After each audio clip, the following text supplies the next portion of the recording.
So, we are continuing in our Bible study of the Apologetics, looking at the classes from Is Genesis History. I highly recommend and hope that you would utilize them as a resource. I think that they're very, very powerful resource for you as a Christian to build up your own faith, but also to share that with people so that they can also build themselves up, but refer it as well to people to go that may not believe in God, or they're really, really bought into the idea of evolution as being the main source of where we came from. It's very disturbing to me that we have accepted evolution as some sort of a fantastic, great fact, and that science is always fact when science is not necessarily just fact. Science is about evaluating and studying and observing and trying to model what the observable is. So what we can observe, what we can watch and see, no matter if it's down to the microscopic level, to the nuclear level, whether it's all the way out into space, we look at it, we observe it, and we try to define it. We try to figure out what it is, which then brings us kind of into what we've been looking at most recently with Dr. Weiss, is the idea of what happened during different time periods of the earth.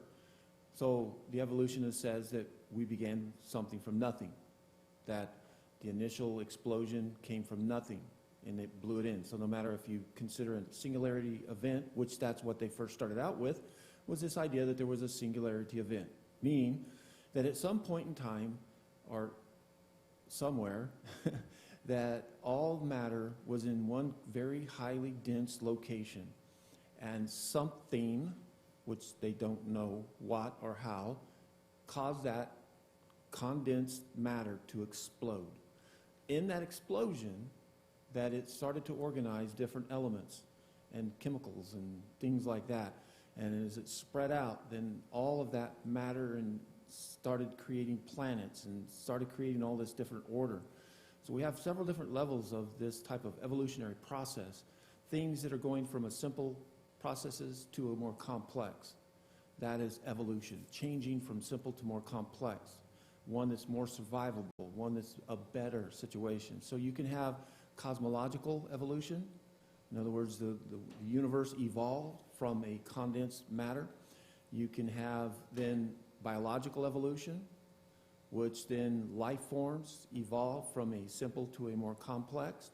And then you have, of course, then you have geologic type of an evolution, that we talk about is evolved in the earth and stuff as it's shifting and changing. And so there's different levels of that. I want to, reinforce the idea that things do adapt. I don't like to call it evolution because that term, to me, then supports the concept that everything began from nothing. And it takes away the idea that there can be any designer or somebody behind it. But it does not mean that the designer does not allow adaptation. He does.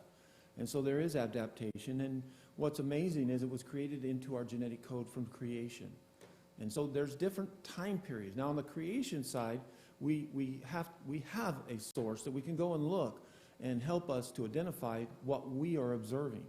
So science, evolutionists, look at what they see that's fixed in position in time, and as things are decaying, as things are changing, that's all. Is this moment in which we live and exist, and whatever's been recorded prior to that, that we still have in writing, that we can look at from the time that man was writing down that that star is that color and that planet's or this thing is in that location. From that time, that's it.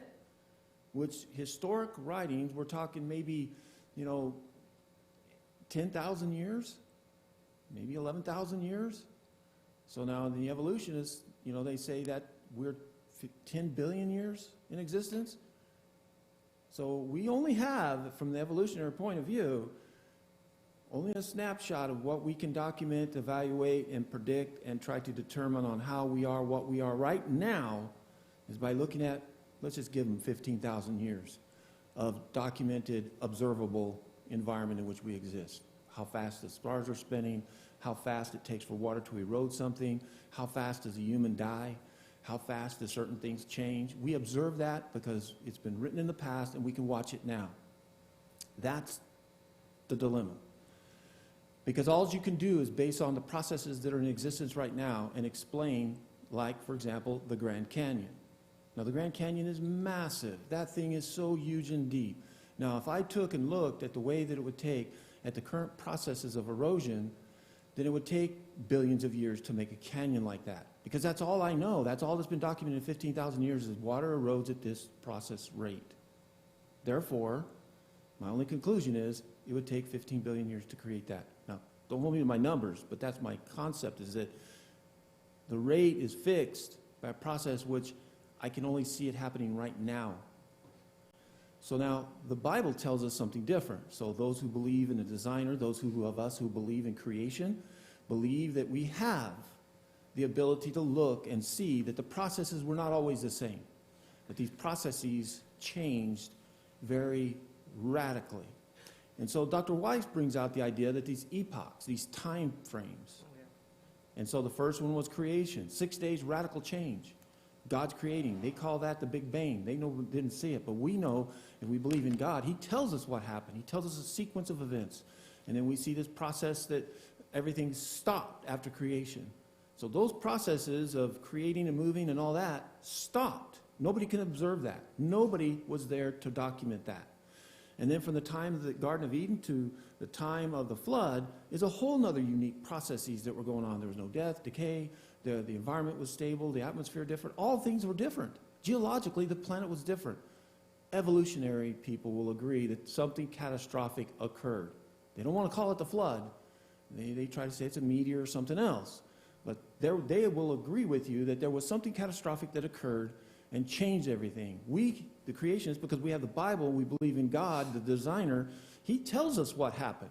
That it wasn't a meteor, that it was Him. He brought a judgment upon the earth, and He radically changed it. Processes changed. Decay rate changed. Erosion changed. Continents moved radically. So now, there was nobody even during that period when it radically changed. So right after the flood, then all of a sudden, like Dr. Weiss says, there was another period of equilibrium where everything was settling back down after this massive, chaotic, destruction of everything as it used to exist. And it's like settling down. The waves, the continents, the earthquakes, the volcanoes, all these processes were still happening fairly rapidly. Much more volcanic activity than like we have today. But we still have some, don't we? And Dr. Weiss says that's a part of that calming down and resettling to an equilibrium. And so it's still slightly, but it's not the same processes. Volcanoes are not active the same the way they were. The first 400 years after the catastrophic flood, things are changing. Processes have changed. It explains so many more things and much more logical when you look at the Bible and accept that God has documented for us in a way that we can look at these time periods and understand that these processes in which we're observing today were not the same in the past. And therefore, we can't try to explain it any other way. But if you don't believe in God, you don't believe in evolution, you don't believe in creation, then that means you have to then explain it some other way. And then you have to put in carbon dating in billions of years. Well, you know what? The rate of carbon is changing the way it decays. So all those things is what we've been talking about with Dr. Weiss. In this new video, it's interesting because we're still looking at the idea with Dr. Weiss about what happened after the flood, those first 400 to 500 years afterwards, and what was going on and why we have the geological representation in the earth today because of that historical moment that occurred. So today he's going to talk about coal, the dirty environmental pollutant coal that we use so much of, and it's kind of fascinating. So let's go ahead and we're going to watch that video.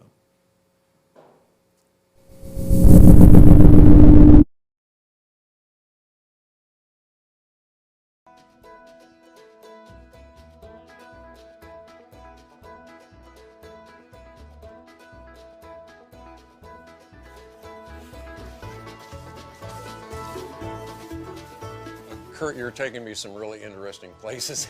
This is awesome. In the middle of a cave. Well, it's actually an air shaft for one of the coal mines, for one we were looking at a little bit earlier.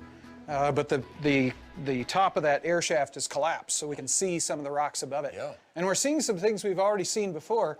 Right up here, you see some fossil logs, but they're not in sandstone like we saw it before. They're actually in shale.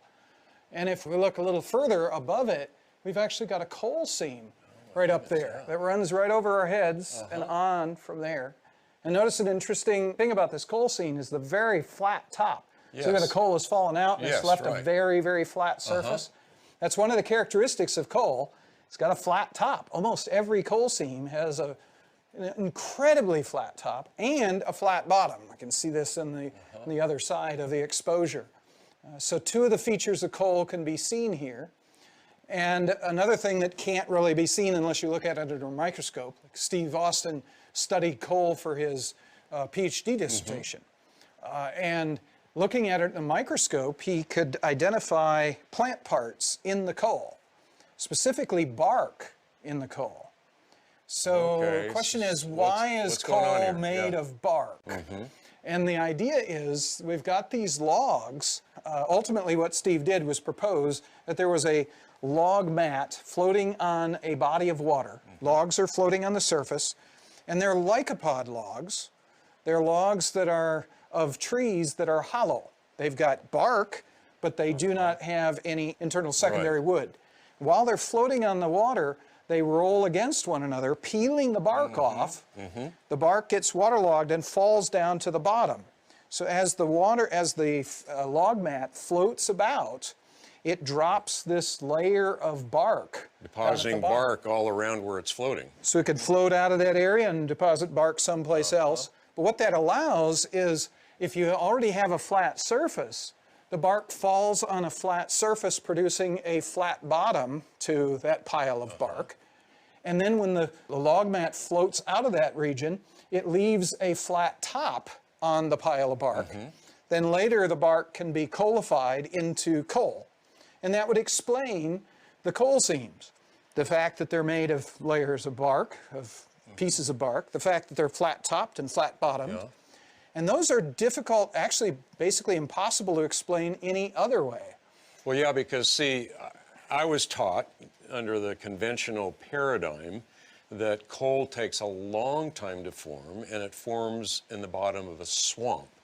But that's not what we're seeing here. No, that's not what we're seeing. If it was a swamp, several things would be true of what we're looking at. First of all, if it's a swamp, you've got trees growing rooted in soil.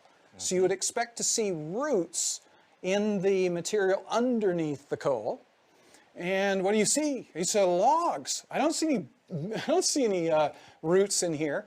And underneath modern swamps, you got lots of roots all over the place. So we don't see that. Plus, think of the bottom of the swamp. Do you think the bottom of the swamp is nice and flat? No, it's not. It's as uneven as the surface would be with all these trees sticking up in it. We don't have trees growing through the coal down into the material underneath. We got this flat surface. All of a sudden, we've got coal. And in a swamp, if you dig up the stuff in the swamp to see what kinds of plant material, there's lots of plant material in there. But if you pick it up, well, Steve would describe it as coffee grounds. It's a good description. More fine than... Yeah, the roots growing through this stuff messes it up, bioturbates it is what we call it, and destroys the structure. You can't find pieces of bark in there. They're not recognizable. They're tiny little fragments. You can't find branches. They've been broken up and they're unrecognizable. Leaves are unrecognizable. So if that's what coal was formed from, you wouldn't find pieces of bark in it. But that's what Steve was finding in his coal seam, chunks of bark. So he's got a flat bottom, chunks of bark, and then a flat top. You got a forest growing there. How do you shave the forest off flat so that the coal stops all of a sudden and it allows you to get a very, very flat surface? So how does that happen? Make any sense? So the conventional explanation with a swamp over long periods of time just didn't work. As a matter of fact, what Steve did is he was interested in doing a dissertation on coal, went to an institution famous for studying coal, Penn State, and then asked, okay, of all the coal seams that you're familiar with in the United States, what's the best example of a marsh-produced coal? And they directed him to the Kentucky 12 coal, and that's what he did his dissertation on. But when he looked at it, he found a flat base, a flat top, and besides that, even seats in it, thin layers of shale in the middle of the coal with flat bottoms and tops to even those thin layers, and pieces of bark in the coal. And he concluded, I can't explain this in that model. Standard way. So what he did was develop for his dissertation a new model. If this log mat blew away, you could have a layer of bark, and then a layer of mud could come in, an inch of mud could come in place and cover the bark that's already there. Then the log mat can float in, deposit more coal, float back out again, get another thin layer of mud, and he could repeat this any number of times. Perhaps as much as the 120 times you got coal seams in the Illinois Basin, for example, as you float this back and forth. And he defended this interpretation of the Kentucky 12 coal seam for his PhD dissertation, and it was accepted.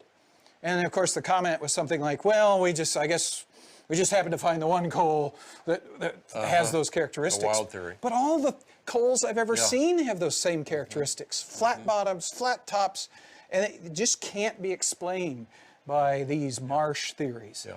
So, well, Kurt, help me here, because if we have a layer of peat from bark that is deposited on the bottom, and then we have a mud layer that comes over the top, it would appear to me that the mud layer, shouldn't it just destroy that peat layer? How does it get over the top? Well, subsequent to that kind of research, Steve's done some other research on trying to explain how mud layers are formed and sand layers are formed. And, well, I think he's already talked to you about the nautiloid bed. Well, the nautiloids are in a lime mud. And the idea there is that that's a mud flow that flowed over the surface of the bottom of a body of water. And it hydroplanes. Okay. It's going so fast that there's a layer of water between it and the substance underneath, and just shoots right across. Well, it doesn't deform when it's hydroplane, like if you hydroplane on your vehicle, on the car. It doesn't leave any skid marks. Okay? Right. It doesn't mess up the surface, because you're not on the surface, you're on water. So if there was a thin layer of water on top of your bark layer, you could have a mud flow come in an inch thick, 3 inches thick, a foot thick, and not disturb the bark that's already there. Nicely deposit on top. And well, if that's the case, then one would expect from a Genesis model that thin layer of mud in between would contain fossils. But do we find fossils sometimes in there? it does. And when it does, it almost invariably are marine fossils. Now that's really weird. Where are the marine fossils come? So you got this forest, this swamp that was destroyed on the land, and then got this mud that comes in with fossils from the ocean. And then somehow after this deposit was made, a new forest grew without disturbing that 1 inch thick layer. How do you grow trees in the mud layer now? This makes no sense. However, if you've got the concept of this floating log mat, then the log mat can drop a pile of bark in, can float off, be blown off to another area. You can have marine mud or non-marine mud, whatever. I mean, you could come in and deposit. Then the log mat floats back over the area, deposits more bark, and then floats away. And you could repeat this any number of times in any sequence you want. And again, you explain all the features found in coal seams. Flat bottoms, flat tops, seats with flat bottoms, flat tops, even marine fossils in there. It's all easy, except for one thing. What's interesting about these coal seams is you can trace them from here all the way up into Canada and all the way down into the Gulf of Mexico, underneath the Gulf of Mexico, and trace them west all the way across the length of Tennessee, past the Mississippi River into Missouri, and trace them east, skip the Atlantic Ocean, they're in Europe, all the way across Europe into Russia. Oh my goodness. The size of this mat of logs is the size of a continent.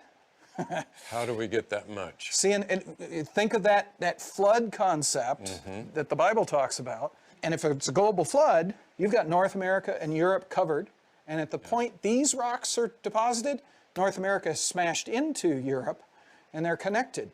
So this log mat could float back and forth across all the way from what's now Moscow, all the way over to the Mississippi River and back again, depositing coal seams over both of these continents. That are consistent across both continents, yet now separated by the Atlantic. And exactly the same, yeah. And in the Atlantic, you don't find any coal, you don't find any of the fossils.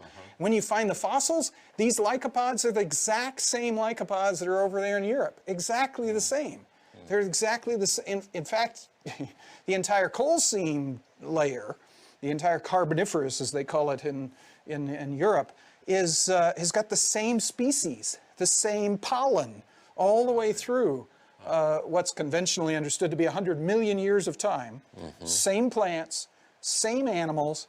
In fact, for my dissertation, I worked on Lingula, which is a brachiopod species, a bivalve species. And the same species of Lingula metalloides and Lingula squamiferus are found from the base of the Carboniferous to the top of the Carboniferous, exactly the same species. Another person I know did a dissertation on pollen, finds exactly the same species all the way through. It's the same forest that's been deposited over all of that region. Yes. It makes sense in a flood model. It makes no sense whatsoever in the conventional. Okay, Kurt, there's a question I'm sure that's in a lot of people's minds, just as it would be in mine. The conventional paradigm, when it talks about coal, says that coal forms over a long period of time. It's not a quickly formed substance. What have we found? Yeah, well, that's what I was taught. That's what I understood. I got the impression that it has to be made over a long period of time. I had the opportunity when I was at the University of Chicago as an undergraduate to work in the high energy, high temperature, high pressure physics lab, geophysics lab, sorry. And we made rocks. It was a really cool job. Usually we were making metamorphic rocks, which would be, we've got a metamorphic mineral of some sort. That's a mineral that's been changed from some previous rock. We have a theory about what rocks were changed to produce this. So the idea was to grind up the rocks we thought they were made from, mix them together, put them in a little capsule, little gold capsule, put them in a thermos, in a heater, which goes up to a temperature we think would form that mineral, and then put pressure on it that we think was necessary, and wait whatever period of time it takes for the chemical reactions to occur, take it out, x-ray it, see if we got the mineral we hypothesized. So I shouldn't say I was just an undergraduate just doing the stuff. And it was really cool. We made all sorts of rocks. And it was interesting to me that those rocks didn't take long to form. In fact, most of the time, the rocks we were dealing with at high temperatures only took minutes. I could run this in an hour for almost all rocks. Now, when you're dealing with rocks that are made at lower temperatures, cooler temperatures, it took longer. And the slowest forming rock that I ever formed was in fact coal, and we made coal. And it took forever. It took 3 or 4 weeks to form coal. It was, that's instantaneous. I mean, it's crazy. I thought, it takes a long time, but that's the longest. That's when you're basically about the boiling point of water, so it's really low temperature compared to the temperature of most rocks. And it took a long time. What's interesting too, here, this is cool. I just can't resist this. If you just put plant material into the oven, it never formed coal. You just sit it there and nothing would happen. But if you added a catalyst, the thing happened quickly. It would happen in the 3 weeks. And so the catalyst, of course, a catalyst in general is some substance that you add to a chemical reaction. It doesn't change the catalyst, but the catalyst speeds the reaction up. So this catalyst would make it possible to form coal very rapidly. And the catalyst, we experiment with all sorts of things. And it turns out that a whole bunch of clay minerals, Mount Marillenite, ilmenite, and so on, if you put it into the plant material, it acted as a catalyst and the thing goes to coal very quickly. Oh my goodness. Now think about this. If you burn coal, you get an ash that results that is unburnable. It is the catalyst. So coal is full of the catalyst. And guess where the Mount Marillenite and all that stuff comes from? It's volcanic ash. It actually falls down from the sky from volcanic eruptions. So all you need are volcanic eruptions, which are occurring all the time during this whole thing, raining down this volcanic ash, and you've got what you need to form coal in the matter of 3 or 4 weeks. So in the history that we have recorded for us in Genesis, and all that we have seen, we have this mat of logs producing this peat, building up on the bottom, and then we have these laminar mud flows that come in over the top, and more peat and more peat.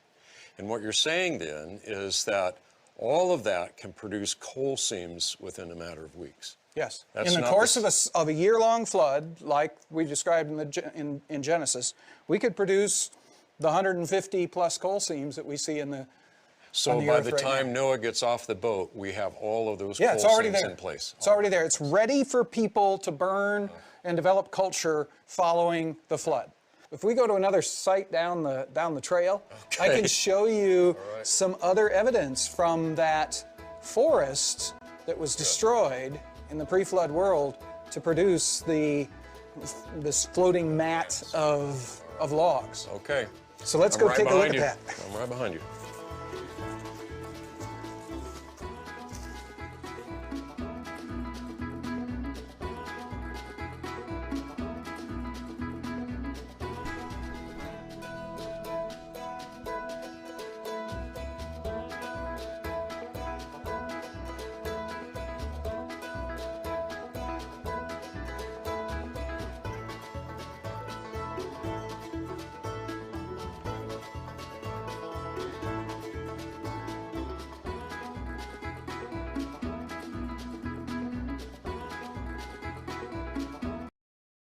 Prove his point versus saying in a book it says this should happen.